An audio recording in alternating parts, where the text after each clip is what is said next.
क्या आपने कभी सोचा है कि एक ऐसी जगह भी हो सकती है जहाँ इंसान की पहुँच ही नहीं, जहाँ खुद धन गुरु नानक सच्चे पातशाह जी जाकर बैठे हों और वहाँ एक रहस्यमयी साधु से मुलाकात हो जिसने हजारों युगों को अपनी आंखों से देखा हो।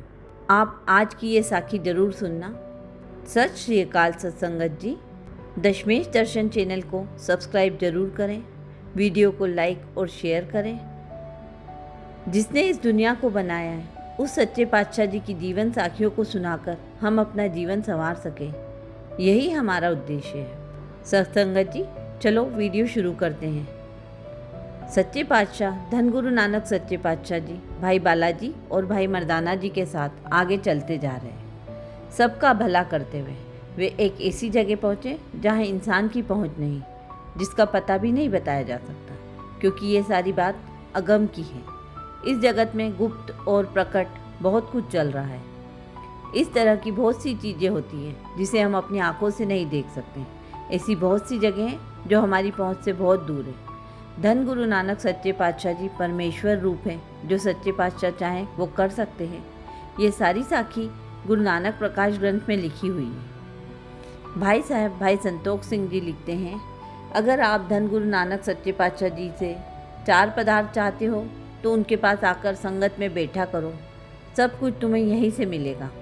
जो सिख गुरु नानक सच्चे पातशाह जी के चरणों में आ जाता है उसे जीते जी सारे फल मिलते हैं और अंत समय उसकी मुक्ति भी हो सकती है। धन श्री गुरु नानक देव जी सुमेर पर्वत से आकर एक ऐसी जगह बैठे जहाँ विहंगम साधु बैठे हैं। विहंगम साधु वो होते हैं जो विवाह नहीं करते, जिनमें गृहस्थ जीवन जीने की इच्छा नहीं होती।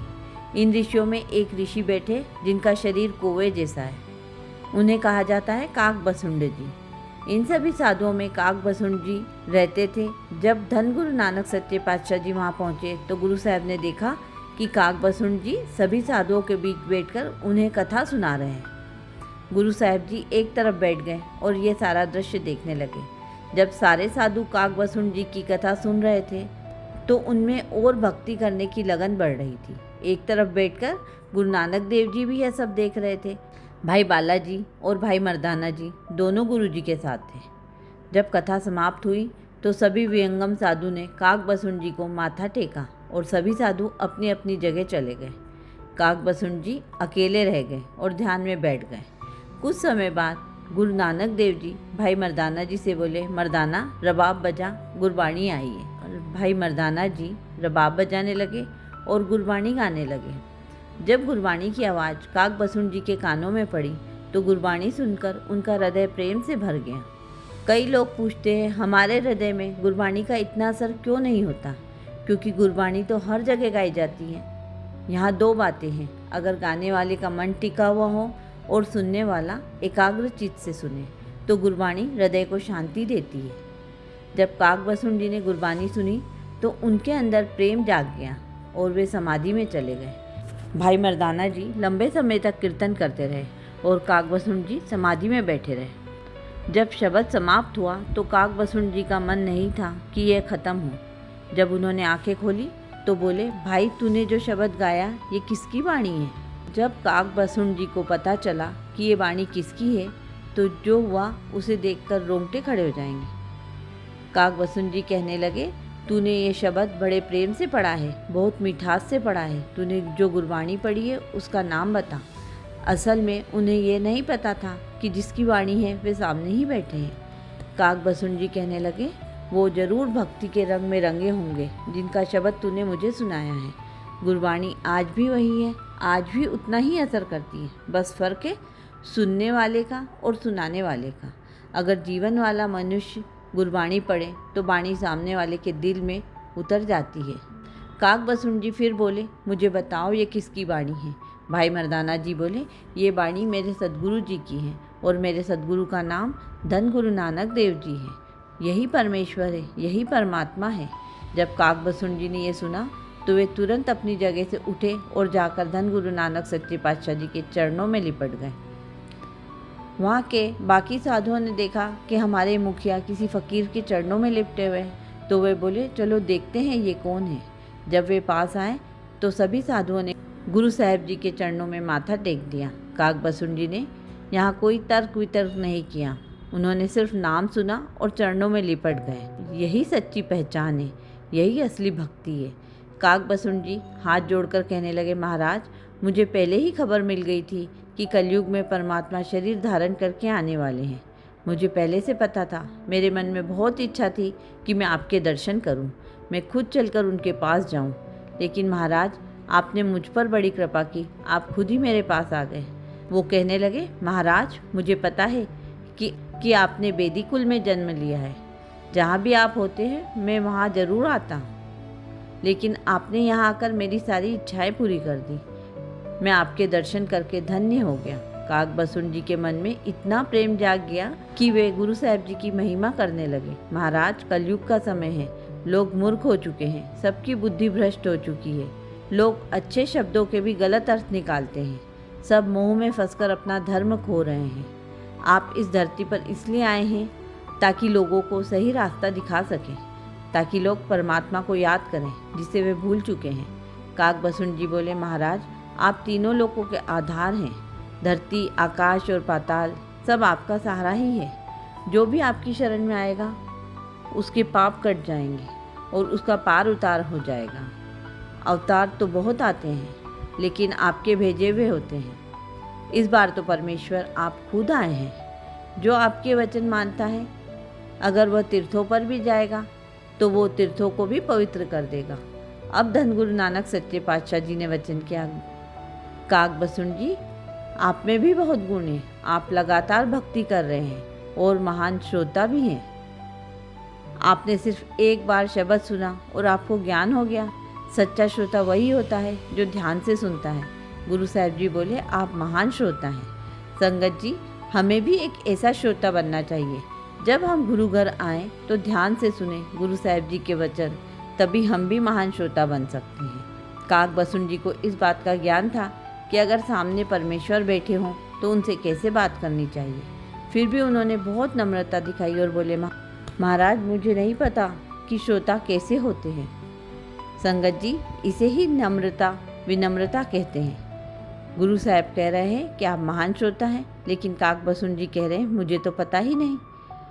अब गुरु नानक देव जी समझाने लगे, जो राग रागिनियों को समझता है, आज भी अगर कोई राग में कीर्तन करे तो हम कह देते हैं हमें नहीं समझ आ रहा। जिसे राग के साथ साथ सुर का ज्ञान हो, उसे पता होता है कि कीर्तन सही सुर में है या नहीं। और तीसरा श्रोता जो ताल को सुनता है। चौथा श्रोता जो सिर्फ रस लेता है, उसे अच्छा लगता है लेकिन ध्यान इस पर नहीं कि ज्ञान क्या मिल रहा है।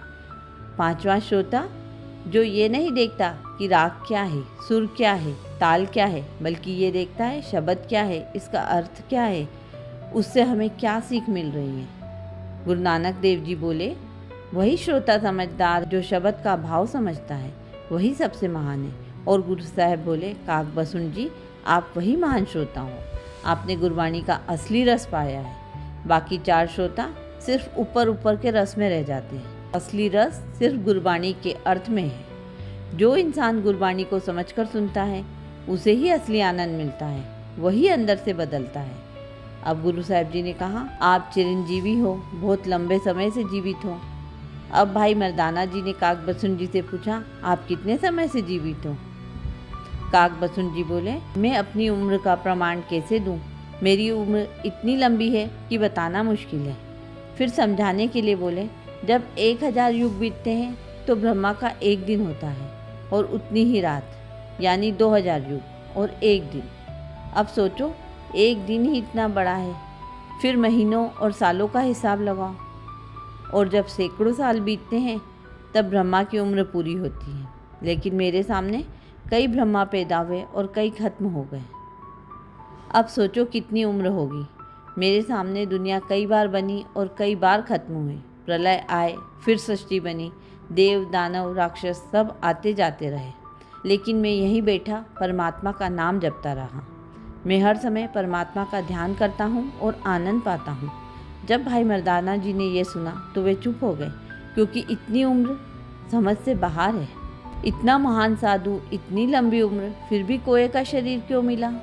कहीं ना कहीं ये गलती हम भी कर रहे हैं। सत्संगत जी, ध्यान से सुनिए। भाई मर्दाना जी ने पूछा, काक बसुंठ जी, आप इतने महान हो, फिर भी आपका शरीर कोए जैसा क्यों है? काक बसुंठ जी बताने लगे, मैं पहले शिव जी का भक्त था। उस समय देश में अकाल पड़ा तो मैंने जगह बदल ली। जहाँ मैं गया वहाँ सब लोग विष्णु जी के भक्त थे। वे मुझे विष्णु जी की भक्ति बताते थे, लेकिन मैं शिव जी की ही भक्ति की बात करता था। इसी कारण उनकी बातों का असर मेरे मन पर नहीं हुआ। मैंने वहाँ एक ऋषि को अपना गुरु बना लिया। मैं चाहता था कि वो मुझे शिव जी की शक्ति सिखाए, लेकिन वो मुझे विष्णु जी की भक्ति ही सिखाते रहे। इसलिए मेरे मन पर उनका प्रभाव नहीं रहा। एक दिन वे मुझे मिलने आए, लेकिन मैं उनके सम्मान में खड़ा नहीं हुआ। असल में मैं बहुत जप तप करता था और मेरे अंदर अहंकार आ गया था। मेरे गुरु बहुत दयालु थे, उन्होंने मुझे कुछ नहीं कहा, लेकिन वे जब चले गए तो मैं मंदिर में बैठा था।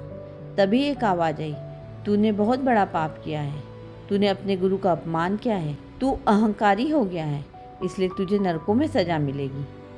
संगत जी, हमें यहाँ से सीख लेनी चाहिए, अपने गुरु और शिक्षक का हमेशा सम्मान करना चाहिए, कभी अपमान नहीं करना चाहिए, क्योंकि उसकी सज़ा बहुत भारी होती है। भले गुरु नाराज ना हो, लेकिन परमेश्वर नाराज हो जाते हैं। जब ये आकाशवाणी हुई तो काक बसुंठ जी के गुरु ने परमेश्वर से प्रार्थना की, इसे माफ़ कर दो, इससे गलती हो गई। तब निर्णय हुआ ये नरक में नहीं जाएगा, लेकिन इसे 84 लाख जूनें भुगतनी होंगी और हर जन्म इसे याद रहेगा कि इसने अपने गुरु का अपमान किया है। काक बसुंठ जी बोले, ऐसी कोई योनि नहीं जो मैंने नहीं भोगी। हर जन्म में मैंने शरीर धारण किया, फिर मुझे मनुष्य जन्म मिला। मैं विद्वान पंडित बना, लेकिन फिर भी मुझसे गलती हो गई।